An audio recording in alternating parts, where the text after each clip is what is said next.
পার্বত্য চুক্তিবিরোধী সংগঠন ইউপিডিএফের সমর্থনপুষ্ট জুমু পাহাড়ি জনতার ডাকে ৭২ ঘণ্টার অবরোধে গত ৩ দিন ধরে রাঙামাটির সাজেকে আটকে থাকা প্রায় ১৫০০ পর্যটককে অবশেষে সেনাবাহিনীর পাহারায় মঙ্গলবার থেকে নিরাপদে পৌঁছে দেওয়া হয়েছে।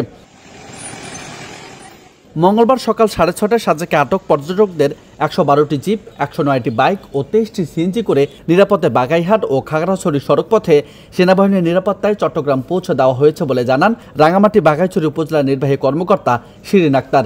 এর আগে গত সোমবার ৪টি হেলিকপ্টারে করে প্রায় ৫০ জন পর্যটককে পৌঁছে দেওয়া হয়েছে। এদিকে যে কোনো ধরনের অনাকাঙ্ক্ষিত পরিস্থিতি এড়াতে আগামী ৩ দিন রাঙামাটির সাজেক পর্যটন কেন্দ্র বন্ধ ঘোষণা হয়েছে। বন্ধের ৩ দিন কোনো পর্যটক সাজেকে আসতে পারবে না বলে জানানো হয়েছে। দুপুরে জেলা প্রশাসনের সম্মেলন কক্ষে জরুরি এক সভায় এমন সিদ্ধান্তের কথা জানান জেলা প্রশাসক মোহাম্মদ মোশাররফ হোসেন খান।